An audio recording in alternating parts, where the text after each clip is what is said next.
નમસ્કાર, હું છું કિશોર તુવર અને આપ નિહાળી રહ્યા છો ન્યૂઝ પોઈન્ટ ચેનલ। તો જોઈએ અત્યાર સુધીના મુખ્ય સમાચારો।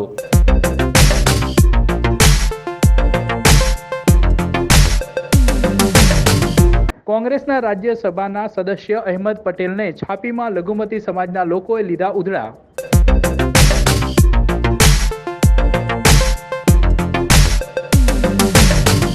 સુરેન્દ્રનગરમાં ચાલુ સભાએ હાર્દિક પટેલને પડી થપ્પડ। અજાણ્યા ઈસમે સ્ટેજ પર ચડીને હાર્દિકને મારી થપ્પડ।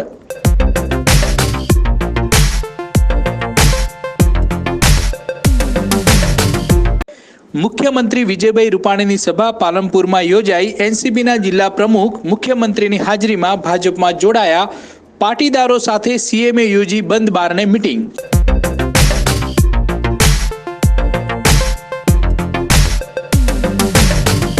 બનાસકાંઠા સહિત સમગ્ર રાજ્યમાં હનુમાન જયંતીની ધામધૂમપૂર્વક ઉજવણી। પાલનપુર શહેરમાં નીકળી શોભાયાત્રા।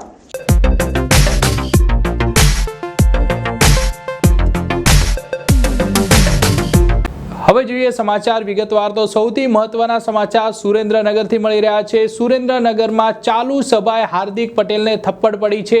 સુરેન્દ્રનગરમાં કોંગ્રેસની સભાને હાર્દિક પટેલ સંબોધી રહ્યા હતા। તે દરમિયાન કોઈ અજાણ્યો ઈસમ સ્ટેજ ઉપર ચડી આવ્યો હતો અને હાર્દિક પટેલને એક થપ્પડ ખેંચી દીધી હતી અને હાર્દિક પટેલ પણ આ થપ્પડ પડતા ડરી ગયો હતો સ્ટેજ પર જ। અને હાર્દિક પટેલને થપ્પડ પડ્યા બાદ હાર્દિક પટેલના જે સમર્થકો છે તે સ્ટેજ પર ચડી આવ્યા હતા અને થપ્પડ મારનાર ઈસમને ઝડપી લેવામાં આવ્યો હતો અને આખરે આ થપ્પડ મારનાર ઈસમને પોલીસે પકડી લીધો છે। જ્યારે હાર્દિક પટેલે પોલીસને કહ્યું છે કે આ થપ્પડ મારનાર ઈસમને છોડી દેવામાં આવે। અત્યાર સુધી એ સામે નથી આવ્યું કે આ અજાણ્યા ઈસમે હાર્દિકને કેમ થપ્પડ મારી, આ થપ્પડ મારવાના કારણો શું હતા, શું આ કોઈ પાર્ટીનો કાર્યકર્તા હતો કે હાર્દિકથી આ ઈસમ ભડકેલો હતો, તે હજુ સુધી સામે નથી આવ્યું। પરંતુ અત્યારે તો હાર્દિકને જે થપ્પડ પડી છે તેને લઈને રાજકારણ ગરમાયું છે અને હાર્દિકને ચાલુ સભાની અંદર થપ્પડ પડતા સિક્યુરિટી સામે પણ અનેક સવાલો ઊભા થઈ રહ્યા છે। હાઈ સિક્યુરિટી હતી આ સભાની અંદર અને પોલીસનો કાફલો પણ તૈનાત હતો। તે દરમિયાન અજાણ્યો ઈસમ સ્ટેજ ઉપર ચડી જાય છે, હાર્દિક પટેલના નજીક જાય છે અને હાર્દિક પટેલને થપ્પડ મારી દે છે। સૌથી મોટો સવાલ અહીંયા સિક્યુરિટી ઉપર ઊભો થાય છે કે પોલીસ શું કરી રહી હતી। પોલીસની સિક્યુરિટી છતાં પણ આ અજાણ્યો ઈસમ સ્ટેજ ઉપર કઈ રીતે ચડી ગયો અને કઈ રીતે હાર્દિકને થપ્પડ મારવામાં સફળ રહ્યો। અત્યારે તો હાર્દિકની થપ્પડની ગુંજ સમગ્ર દેશમાં સંભળાઈ રહી છે અને સમગ્ર દેશના રાજકારણની અંદર આ હાર્દિકની થપ્પડને લઈને અનેક ગતિવિધિઓ તેજ થઈ ગઈ છે। તમે બધા જાણો છો કે ચૂંટણી ખૂબ નજીક છે।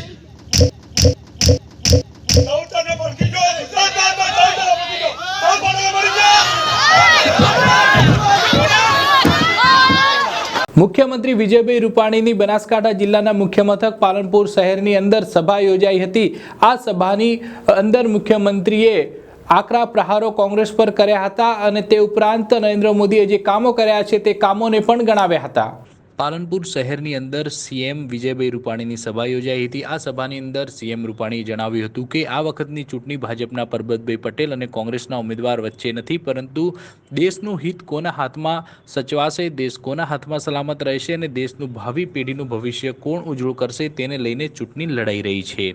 જ્યારે બીજી તરફ ચોરોની જમાત ભેગી થઈ છે। હમ દિન ચાર રહે ના રહે, ભારતમાં તેરા વૈભવ અમર રહે, તેમ પાલનપુર ખાતે આવેલ મુખ્યમંત્રી વિજયભાઈ રૂપાણીએ વધુમાં જણાવ્યું હતું। લોકસભાની ચૂંટણીના મતદાનના આડે હવે માત્ર 4 દિવસ બાકી રહ્યા છે, ત્યારે બનાસકાંઠા લોકસભાની બેઠક પર ભાજપના ઉમેદવાર પરબતભાઈ પટેલ પ્રચાર કરી રહ્યા છે, જેના સમર્થનમાં પાલનપુર ખાતે ગુરુવારે મોડી સાંજે મુખ્યમંત્રી વિજયભાઈ રૂપાણી ચૂંટણી સભા સંબોધી હતી। તેમણે જણાવ્યું હતું કે આ વખતની ચૂંટણી રાષ્ટ્રવાદ, પરિવાર, વંશવાદ વચ્ચેની છે। એક બાજુ ગુજરાતના પનોતા પુત્ર નરેન્દ્ર મોદી છે, જ્યારે બીજી તરફ ચોરોની જમાત ભેગી થઈ છે અને કોંગ્રેસના રાહુલ ગાંધી કુદાકૂદ કરી રહ્યા છે। આખું કોંગ્રેસ ભ્રષ્ટાચારમાં લોથપોથ છે તેવા આક્ષેપ પણ સીએમ રૂપાણીએ કર્યા હતા। તે ઉપરાંત સીએમ રૂપાણીએ આક્ષેપ કર્યા હતા કે મનમોહન સિંહની સરકાર હતી ત્યારે તેમને ટેલિકોમ કૌભાંડ, કોમનવેલ્થ ગેમ કૌભાંડ, કોલસા કૌભાંડ અને અબજો રૂપિયાનું કૌભાંડ આચર્યું હતું। હવે આ ચોરોની જમાત એક બીક સતાવી રહી છે કે નરેન્દ્ર મોદી વધુ 5 વર્ષ વડાપ્રધાન બનશે તો આપણે જેલના સળિયા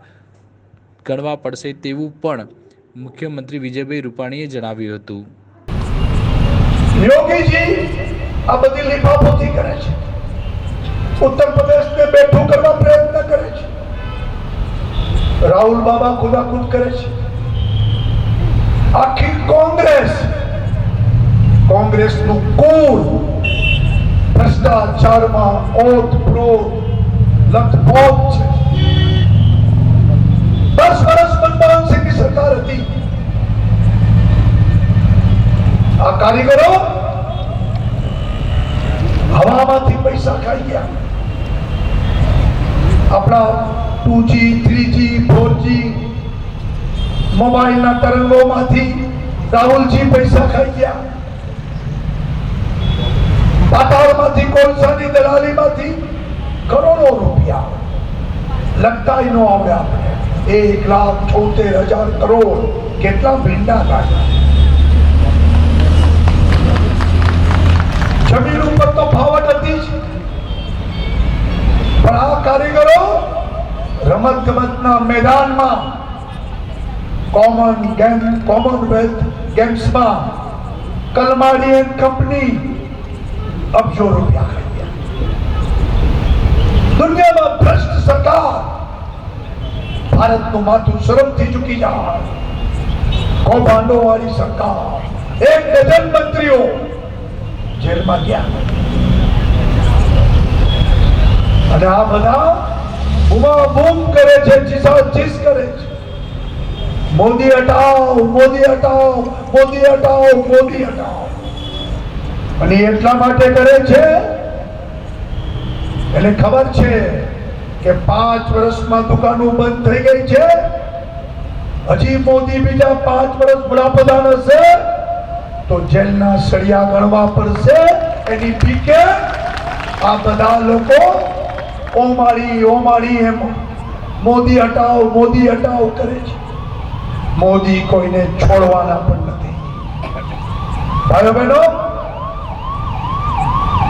આ વખતે આ ચૂંટણીમાં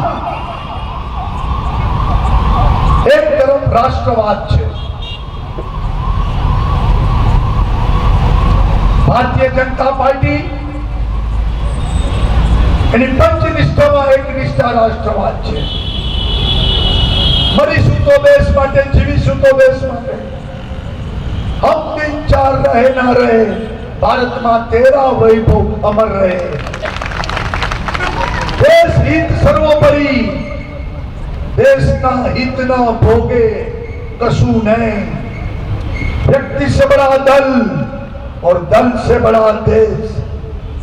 એ ભાવનાથી રાષ્ટ્રવાદ અમારા માટે સર્વસ્વ. રાષ્ટ્રાય નમઃ સ્વાહા, રાષ્ટ્રને સમર્પિત.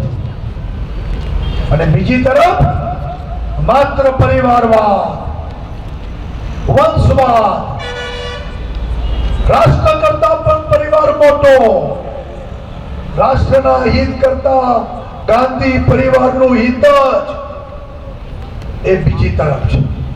નહેરુ, પછી ઇન્દિરા ગાંધી, પછી રાજીવ ગાંધી, પછી સોનિયા ગાંધી, રાહુલ ગાંધી, હવે બેન પ્રિયંકા ગાંધી મેદાનમાં આવ્યા છે.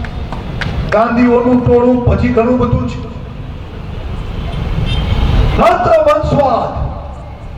અને કોંગ્રેસના લોકો વંશવાદના કલબલિયા વગાડતા આજે દેશને અને 150 વર્ષ જૂની કોંગ્રેસ આજે ડૂબતી નાવ બની ગઈ છે. આ વખતની ચૂંટણી મુખ્યમંત્રી એટલા માટે હું કહું છું કે ચાલુ દુષ્કાળ જાહેર જાન્યુઆરી મહિનામાં થાય, પણ ભાજપનો જીવ, જૈનનો જીવ દયા પ્રેમી ઓક્ટોબરમાં જે દુષ્કાળ જાહેર કર્યો અને આપણી પાંજરાપોળને ગૌશાળા માટે 25 રૂપિયા આપવાનું ઓક્ટોબર મહિનાથી નક્કી કર્યું. એના પહેલા પણ ઘાસ આપ્યું અને ફેબ્રુઆરી મહિનાથી 35 રૂપિયા એક પશુ દીઠ આપવાની વાત આ મિત્રો સમજે છે મુખ્યમંત્રી. કેટલાય પ્રશ્નો એવા હોય કે જે ક્યાંય પણ પ્રશ્ન હવે આવે તો એનો ત્વરિત ચૂકે અને છેવાડાના માનવીને, ગરીબમાં ગરીબ વ્યક્તિને નજરમાં રાખીને એનું શું કરવા જેવું છે એનો ત્વરિત ઉકેલ મિત્રો લાવે છે. નરેન્દ્રભાઈએ દેશમાં જે કર્યું છે આપણે બધા એનાથી એક સાક્ષી છીએ, પરિચિત છીએ.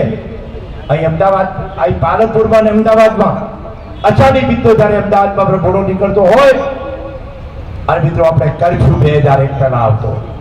કર્ફ્યુ નામની ચીજ 25 વર્ષથી નીચેના ઉંમરવાળાઓ આપણે બધા ભૂલી ગયા. આ બધું મિત્રો કોણે કર્યું? સારા માટે.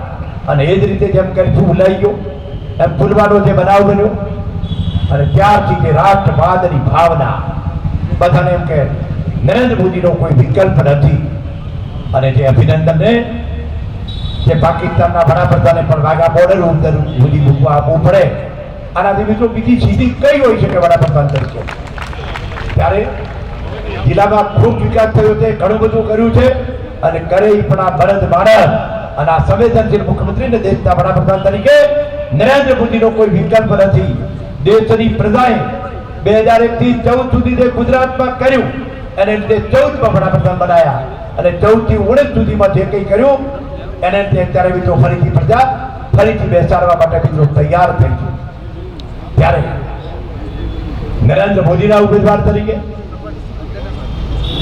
વિશ્વમાં મોટામાં મોટી પાર્ટી ભારતીય જનતા પાર્ટીના રાષ્ટ્રીય આદરણીય વીપી શાહ સાહેબ કે જેમના ઉમેદવાર તરીકે અહીં ગુજરાતમાં બીજેપી રૂપાણીની સરકાર અને બીજેપી રૂપાણીના માર્ગદર્શન પ્રદેશ અધ્યક્ષ આદરણીય જીતુભાઈ વાઘાણી જ્યારે મિત્રો સરકાર જે રીતે ચાલે છે તમે જે રીતે જુઓ છો ઘણું કહ્યું છે ને કંઈ પણ કરવાનું હોય આ સરકાર કરે.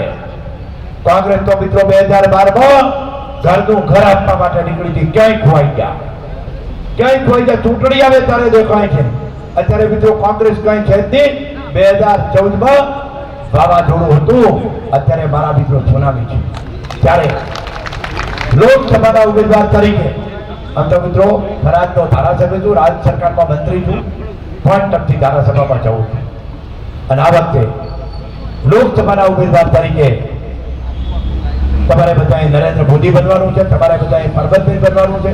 અને કમળના ઉમેદવાર તરીકે સમગ્ર જિલ્લાવાસીઓને અને ત્યારે બનાસવાસીઓને અને પાલનપુરવાસીઓને બે હાથ જોડીને મિત્રો વિનંતી કરું છું કે આપણું અહીંનું કમળ નરેન્દ્રભાઈ મોદીના હાથ મજબૂત કરવા જંગી લીડ આપીને દિલ્હી મોકલશો એવી વિનંતી કરું છું. અને ખાસ વિનંતી મિત્રો, સાહેબ જ્યારે આવ્યા છે, સાહેબને સાંભળવાના છે, પણ મતદાન પૂરેપૂરું કરવાનું છે. મતદાન માટે વિનંતી એવી કરું કે આ વખતે ઇલેક્શન પછી સ્લીપ ચાલવાની નથી. અહીંથી પહેલા જઈને આજે ઘેર જઈને રાત્રે ઘરમાં જેટલા મતદારો છે બધાની ઇલેક્શન કાર્ડ શોધી રાખીએ, આધાર કાર્ડ જોઈ લઈએ, અથવા તો ચૂંટણી પંચે જે 12 નમૂના નક્કી કર્યા છે પણ એક પણ મત ક્યાંય બાકી ન રહે.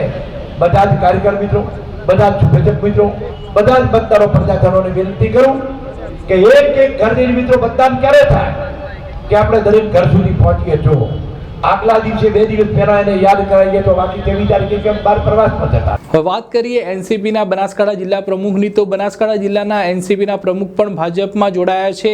તેમના સમર્થકો સાથે તેઓ વિજયભાઈ રૂપાણીના સામે જ ભાજપમાં જોડાયા હતા.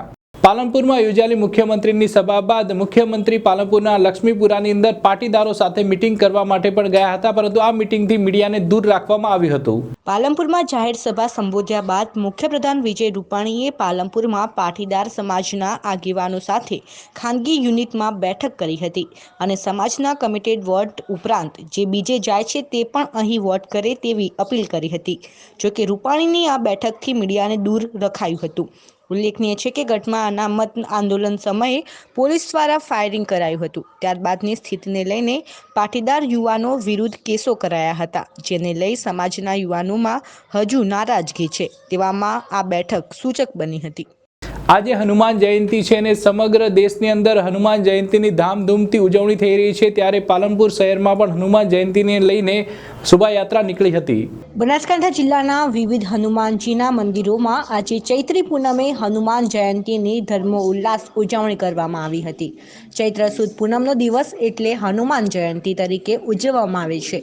શ્રી રામ ભક્ત હનુમાનજીનું આજના પાવન દિવસે જન્મ થયો હતો, જેથી આજના દિવસની ભારે શ્રદ્ધા અને ભક્તિભાવપૂર્વક ઉજવણી થતી હોય છે.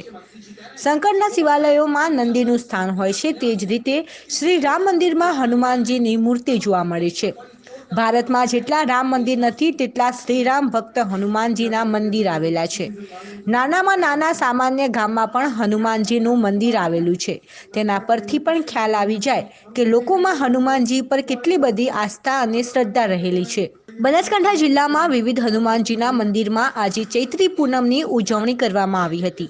હનુમાનજીના મંદિરમાં વિવિધ ધાર્મિક કાર્યક્રમો પણ રાખવામાં આવ્યા હતા, જેને લઈને ભાવિકો દ્વારા વિશેષ પૂજા અર્ચના પણ કરવામાં આવી હતી.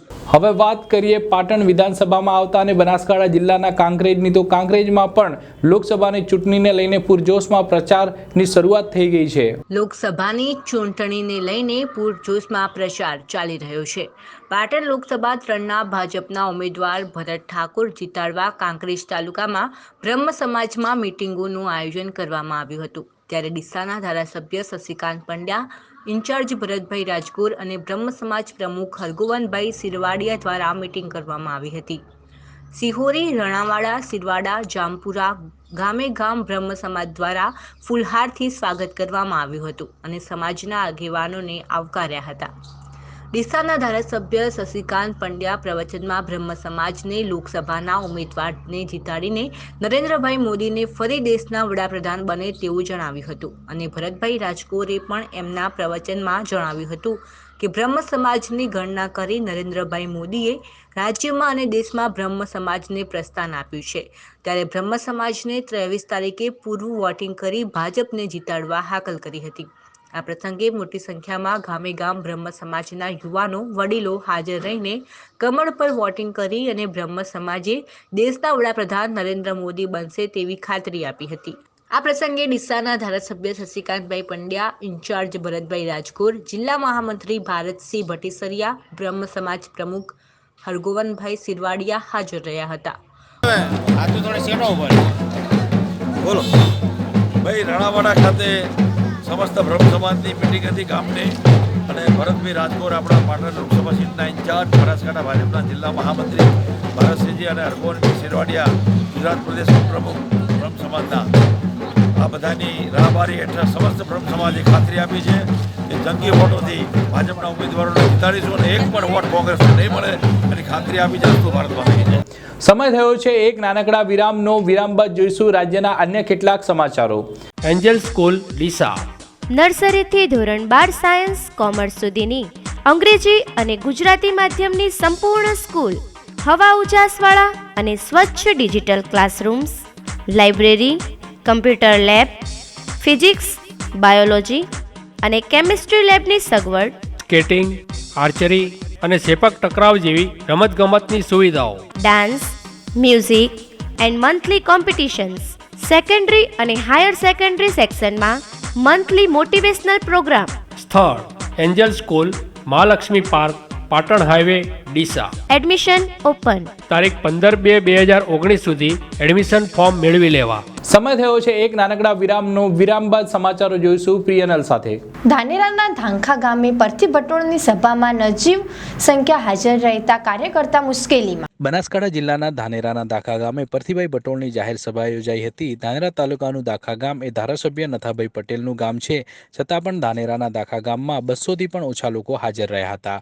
ધાનેરાનું દાખા ગામ ધાનેરા શહેરને અડીને આવેલ હોવા છતાં પણ દાખા ગામમાં ધાનેરા શહેરના કોંગ્રેસનો એક પણ કાર્યકર્તા જોવા મળ્યા ના હતા. પરથીભાઈ બટોળને જ્યારથી ટિકિટ મળી છે ત્યારથી જ કોંગ્રેસના કાર્યકર્તાઓમાં નારાજગી જોવા મળી રહી છે. સભામાં ધાનેરા તાલુકાના દાખા ગામે સવારે 8:30 કલાકે હતી, પરંતુ પરથીભાઈ 9:30 કલાકે પહોંચ્યા હતા. 1 કલાક આ સભામાં પરથીભાઈ લેટ પહોંચ્યા હતા. પરથીભાઈની સભામાં દાખા ગામના વધુ લોકો ના હોવાથી કેટલાક બાઇક ચાલકોને બહારથી જ બોલાવવામાં આવ્યા હતા, જે તે તમારી ટીવી સ્ક્રીન પર પણ જોઈ શકો છો. ધાનેરાના કોંગ્રેસના ધારાસભ્યના જ ગામમાં કોંગ્રેસના ઉમેદવાર સભા હોવા છતાં પણ 200થી પણ ઓછા લોકો હાજર રહેતા કોંગ્રેસ પ્રત્યે અને ધાનેરા તાલુકાના ધારાસભ્યના ગામમાં જ નારાજગી હોય તેવું આ દ્રશ્યો પરથી જ જોવા મળી રહ્યું છે. તે ઉપરાંત પરથીભાઈ બટોળે જણાવ્યું હતું કે કોંગ્રેસ પૈસા આપીને ટિકિટ આપતી જ નથી. તે ઉપરાંત પરથીભાઈએ વધુમાં જણાવ્યું હતું કે જે કોંગ્રેસનો વિરોધ થઈ રહ્યો છે અને જે મહેશભાઈ પટેલનો વિરોધ થયો છે તે કેટલાક લોકોના ઇશારે જ થઈ રહ્યો છે, એવું પણ પરથીભાઈ બટોળે જણાવ્યું હતું. સાહેબ, ખાસ કરીને જે અલ્પેશ ઠાકોરે જે આક્ષેપ લગાવ્યો છે કોંગ્રેસ પર, કોંગ્રેસમાં ટિકિટ પૈસાથી વેચાય છે, શું કહેશો તમે? તદ્દન ખોટી વાત છે, સાવ ખોટી વાત છે. કોંગ્રેસમાં કોઈ દાડો પૈસેથી ટિકિટ વેચાતી નથી. અને અલ્પેશભાઈ અત્યારે આક્ષેપ કરે છે તો એ પોતે કોંગ્રેસમાં ટિકિટ લઈ અને ચૂંટણી લડ્યા તો એ વખતે એમને કહેવું જોઈએ ને, બોલવું જોઈએ ને કે આ કોંગ્રેસના પૈસેથી ટિકિટ વેચાય છે. એટલે આ વાહિયાત વાતો છે, ભ્રામક પ્રચાર છે. બીજે કોંગ્રેસના કાર્યકર્તાઓ અને ધારાસભ્યોનો પણ વિરોધ થઈ રહ્યો છે. કાલે મહેશ પટેલનો પણ વિરોધ થયો હતો સભામાં. કોઈક જગ્યાએ છે ને કોઈ રાજકીય પાર્ટીઓની પ્રેરણાથી કોઈક જગ્યાએ કોઈ એક બે માણસો કંઈક આમથી બોલે તેનાથી વિરોધ થઈ રહ્યો છે એવું માનવાની જરૂરિયાત નથી. અને વિરોધ કરનાર કોણ લોકો હતા એ તમને ખબર છે. એટલે જે લોકો કોંગ્રેસના શરૂઆતથી દોરેલા છે, ખાસ કરીને લઘુમતી સમાજના લોકો, કે કોંગ્રેસ સિવાય કદી વોટ આપતા નથી. પણ કોઈક નાનો મોટો કંઈક પ્રસંગ બન્યો હોય તો એ કોઈ સામાન્ય બાબત છે, કોઈ મોટી બાબત નથી. પરંતુ પ્રતિભાઈની સભામાં જે લોકો હાજર દેખાઈ રહ્યા છે તેના પરથી જ લાગી રહ્યું છે કે કોંગ્રેસ પ્રત્યે લોકોની નારાજગી છે.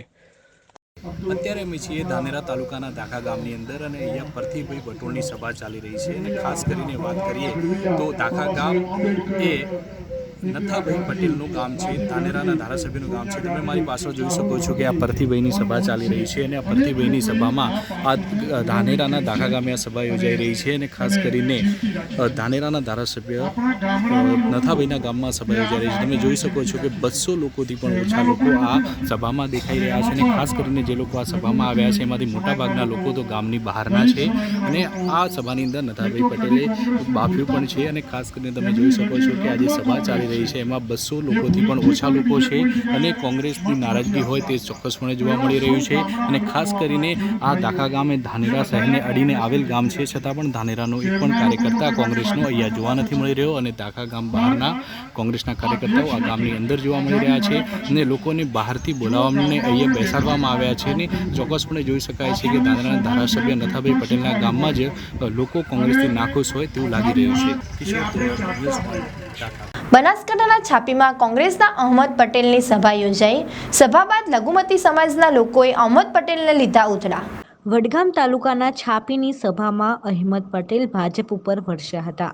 ભાજપે ગુજરાતને બરબાદ કર્યું, 5 વર્ષમાં દેશને બરબાદ કર્યો છે. જોકે સામે કોંગ્રેસના 60 વર્ષ સુધીના શાસનમાં સુખરૂપ હતું. અહેમદ પટેલે કોંગ્રેસના જીતનો વિશ્વાસ વ્યક્ત કર્યો હતો.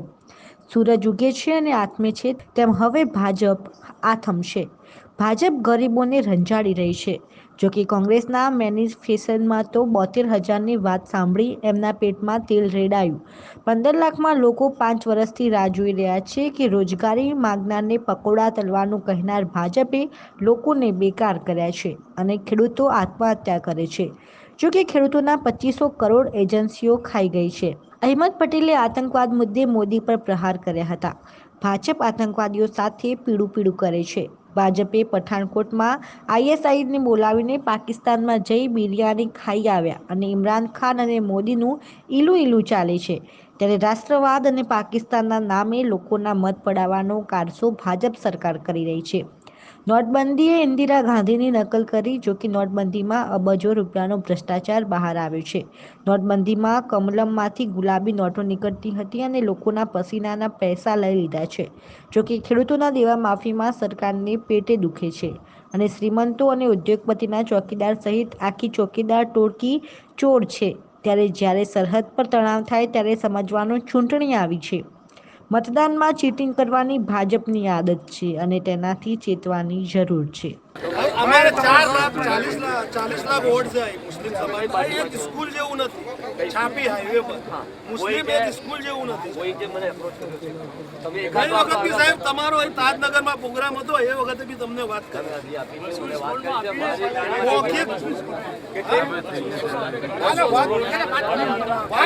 સવાલ છે કરવા, ખાલી વોટ નથી આપવાના. હું કોંગ્રેસી શું શરૂથી કોંગ્રેસને વોટ બી આપું છું.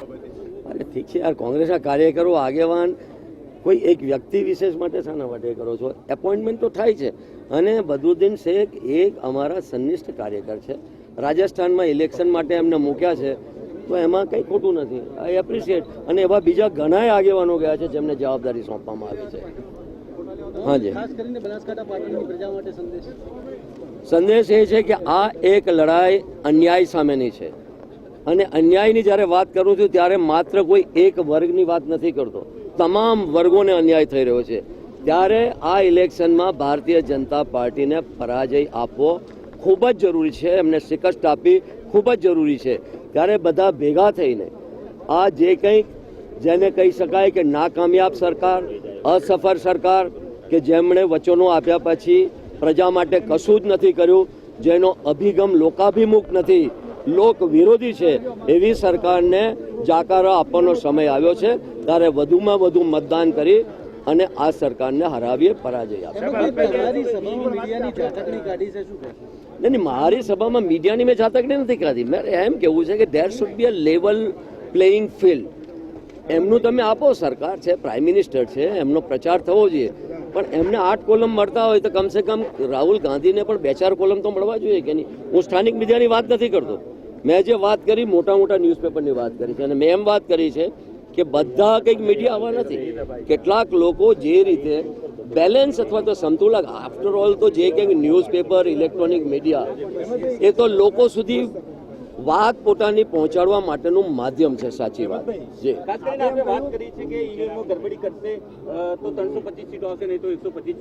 મારું એમ કેવું છે ક્યારે પણ આ સરકાર જવાની છે ને જવાની છે.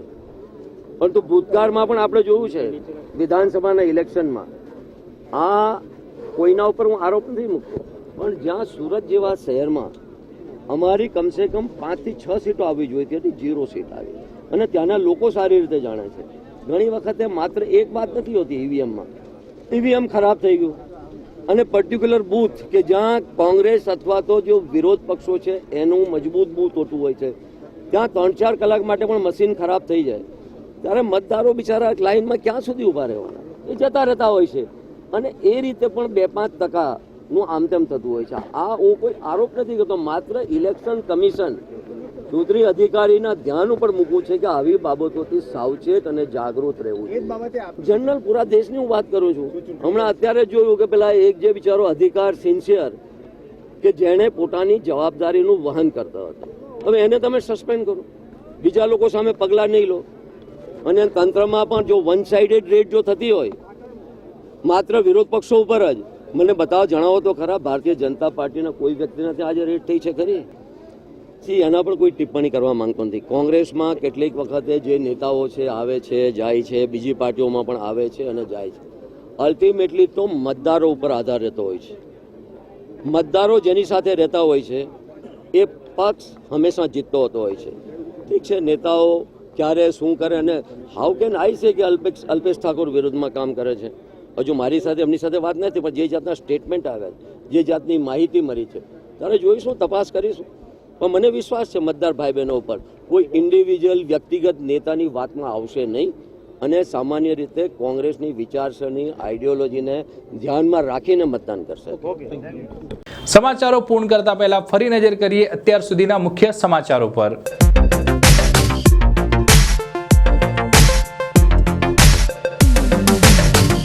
કોંગ્રેસના રાજ્યસભાના સદસ્ય અહેમદ પટેલને છાપીમાં લઘુમતી સમાજના લોકોએ લીધા ઉધડા.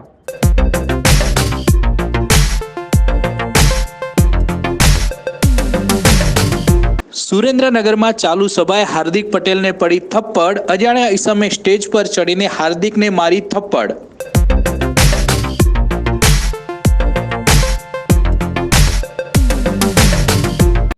મુખ્યમંત્રી વિજયભાઈ રૂપાણીની સભા પાલનપુરમાં યોજાઈ. એનસીપીના જિલ્લા પ્રમુખ મુખ્યમંત્રીની હાજરીમાં ભાજપમાં જોડાયા. પાટીદારો સાથે સીએમએ યોજી બંધ બારણે મીટિંગ.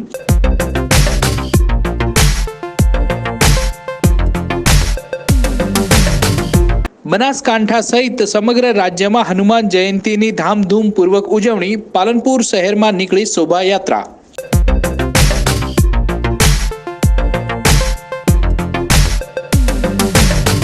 તો આ હતા અત્યાર સુધીના સમાચારો. નમસ્કાર.